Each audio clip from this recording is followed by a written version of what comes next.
খলিফাতুল মুসলিমিন আলী ইবনু আবি তালিব রাদিয়াল্লাহু আনহু একটি জীবন কাহিনী।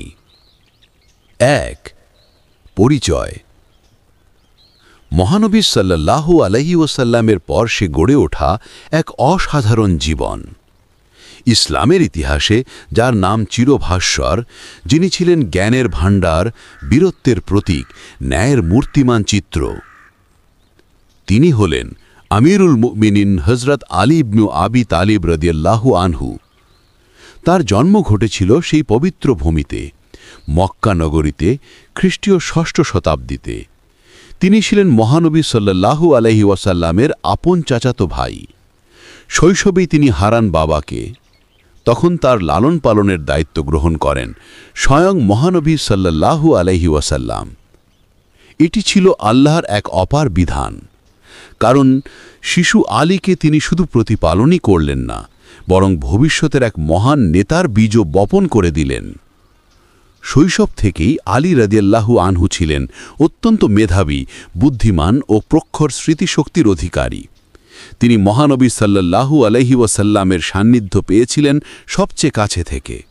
তিনি দেখতেন তার আচরণ, শিখতেন তার নৈতিকতা ও চরিত্রের সেই আনপ্যারাডেল মহিমা।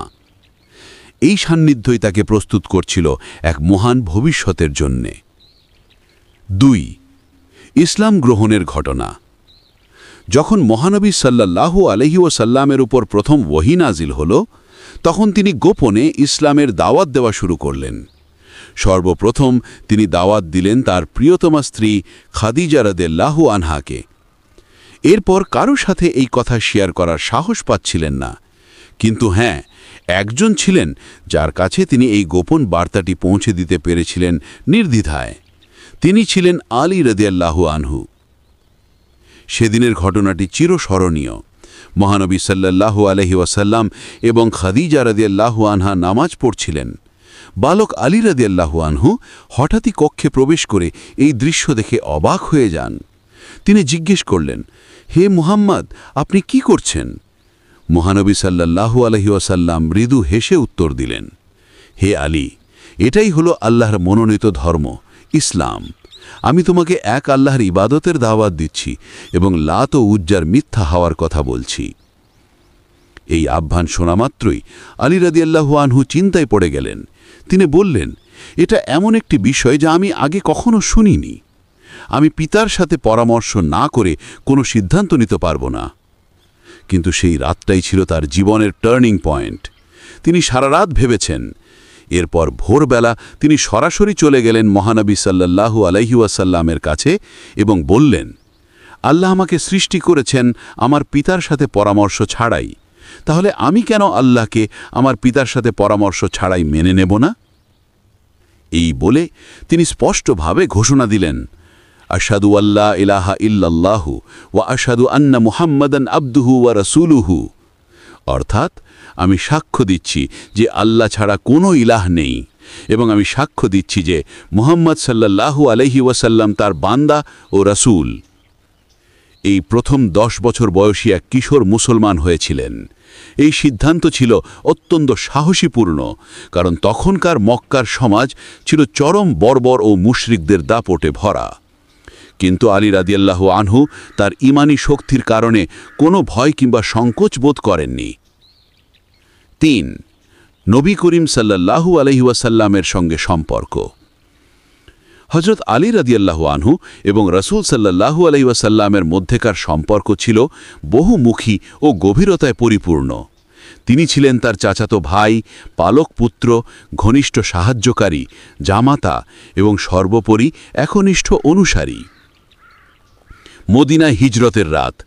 কাফিররা যখন মহানবী সাল্লাল্লাহু আলাইহি ওয়াসাল্লামকে হত্যার ষড়যন্ত্র করল, তখন আল্লাহর নির্দেশে তিনি মদিনায় হিজরত করলেন।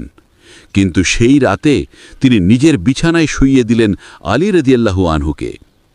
আলী রাদিয়াল্লাহু আনহু নিঃসংকোচে এই মৃত্যু ঝুঁকিপূর্ণ দায়িত্ব গ্রহণ করলেন। তিনি শুয়ে থাকলেন সেই বিছানায় যেখানে আসলে মহানবী সাল্লাল্লাহু আলাইহি ওয়াসাল্লামকে হত্যা করার জন্য কাফিরদের দল ঠিক করে রেখেছিল। ভোরবেলা যখন তারা তরবারি নিয়ে ঘরে ঢুকল, তখন দেখল আলী শুয়ে আছেন। তাদের ক্রোধের মুখেও তিনি অটল। এরপর তিনি মক্কায় থেকে মহানবী সাল্লাল্লাহু আলাইহি ওয়াসাল্লামের আমানতগুলো তাদের মালিকদের কাছে ফিরিয়ে দিয়েছেন।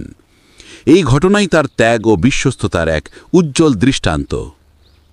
জামাতা হিসেবে মহানবী সাল্লাল্লাহু আলাইহি ওয়াসাল্লামের অত্যন্ত প্রিয় কন্যা ফাতিমা রাদিয়াল্লাহু আনহার সাথে তার বিয়ে হয়। এই বিয়ে শুধু একটি পারিবারিক বন্ধনই ছিল না, বরং এটি ছিল ইসলামের ইতিহাসের একটি পবিত্র ও মর্যাদাপূর্ণ সম্পর্ক। তাদের ঘরে জন্ম নেন হাসান ও হুসেন রাদিয়াল্লাহু আনহুমা, যারা পরবর্তীতে জান্নাতের যুবকদের সর্দার হন। যুদ্ধের ময়দানে প্রায় সকল গুরুত্বপূর্ণ যুদ্ধে আলী রাদিয়াল্লাহু আনহু ছিলেন মহানবী সাল্লাল্লাহু আলাইহি ওয়াসাল্লামের প্রধান সেনাপতি ও পতাকাবাহী। তার বীরত্বের কথা শুনে শত্রুরা ভয়ে কাঁপত। 4. সাহস, ত্যাগ বা ঈমানের দৃষ্টান্তমূলক গল্প। খয়বরের যুদ্ধ। এটি ইসলামের ইতিহাসের একটি অত্যন্ত গুরুত্বপূর্ণ অধ্যায়। খয়বরের দুর্গ ছিল অত্যন্ত মজবুত এবং ইহুদি বাহিনী শক্তিশালী। মুসলিম বাহিনী দীর্ঘদিন ধরে অবরোধ করার পরও বিজয় অর্জন করতে পারছিল না। শেষ পর্যন্ত মহানবী সাল্লাল্লাহু আলাইহি ওয়াসাল্লাম ঘোষণা করলেন যে আগামীকাল আমি এমন এক ব্যক্তির হাতে পতাকা দেব যিনি আল্লাহ ও তার রাসূলকে ভালোবাসেন এবং আল্লাহ ও তার রাসূলও তাকে ভালোবাসেন। তিনি আল্লাহর সাহায্যে বিজয়ী হবেন। সব সাহাবা অত্যন্ত গ্রহণে অপেক্ষা করছিলেন কে সেই সৌভাগ্যবান ব্যক্তি।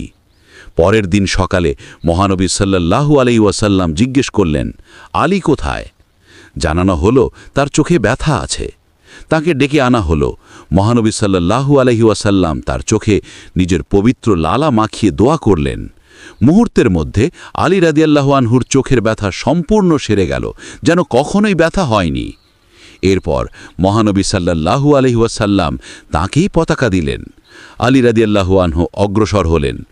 খয়বরের প্রধান দুর্গের দরজায় গিয়ে তিনি এক বিশাল ইহুদি যোদ্ধার মুখোমুখি হলেন, যে ছিল তাদের সবচেয়ে শক্তিশালী বাহক।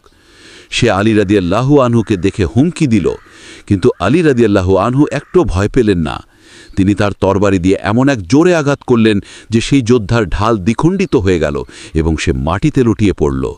এরপর তিনি বিজয়ী হিসেবে দুর্গের দরজা উন্মুক্ত করলেন।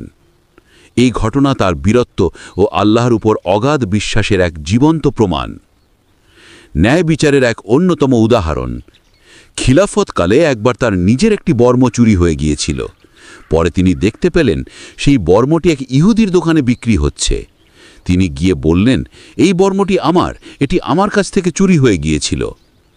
ইহুদি বলল, না, এটি আমার, আর আপনি যদি প্রমাণ করতে চান তাহলে আদালতে যেতে হবে। হযরত আলী রাদিয়াল্লাহু আনহু, যিনি ছিলেন নিজেই মুসলিম ওয়ার্ল্ডের সর্বোচ্চ শাসক, তিনি কোনো রকম জোর জবরদস্তি না করে সরাসরি আদালতে গমন করলেন। তিনি এবং সেই ইহুদি উভয়ই বিচারকের সামনে দাঁড়ালেন। বিচারক, যিনি ছিলেন আলী রাদিয়াল্লাহু আনহুই নিজের নিয়োগ দেওয়া একজন জ্ঞানী ব্যক্তি, তিনি আলী রাদিয়াল্লাহু আনহুকে জিজ্ঞেস করলেন, হে আমিরুল মুমিনিন, আপনি কি প্রমাণ করতে পারবেন যে এই বর্মটি আপনার? আলী রাদিয়াল্লাহু আনহু বললেন, হ্যাঁ, আমার ছেলে হাসান ও হুসেন সাক্ষ্য দেবে যে এটি আমার বর্ম। বিচারক বললেন, হে আমিরুল মুমিনিন, পুত্রের সাক্ষ্য পিতার পক্ষে গ্রহণযোগ্য নয়। এ কথা শুনে আলী রাদিয়াল্লাহু আনহু একটু রাগ করলেন না, বরং তিনি সন্তুষ্ট চিত্তে বললেন, বিচারকের রায় খুবই সুন্দর, এবং তিনি সেই বর্মটি ইহুদির কাছেই ছেড়ে দিলেন। এই ঘটনা দেখে ইহুদির হৃদয়ে এক বিপ্লব ঘটে গেল। সে বুঝতে পারল এটি কোনো সাধারণ ধর্ম কিংবা সাধারণ ন্যায় বিচার ব্যবস্থা হতে পারে না। সে তখনই উচ্চারণ করল, আমি সাক্ষ্য দিচ্ছি যে আল্লাহ ছাড়া কোনো ইলাহ নেই, এবং আমি সাক্ষ্য দিচ্ছি যে মুহাম্মদ সাল্লাল্লাহু আলাইহি ওয়াসাল্লাম আল্লাহর রাসূল। হে আমিরুল মুমিনিন, এই বর্মটি সত্যিই আপনার। এটি চুরি হয়ে গিয়েছিল এবং এখন আমি এটি আপনাকে ফেরত দিচ্ছি। আর আমি আমার সারা জীবনের সবচেয়ে বড় সিদ্ধান্ত নিয়েছি, আমি ইসলাম গ্রহণ করলাম। 5. মৃত্যুর ঘটনা বা শেষ জীবন। হযরত আলী রাদিয়াল্লাহু আনহু এর খিলাফত কাল ছিল অত্যন্ত বিক্ষুব্ধ ও ফিতনা ফসাদের সময়।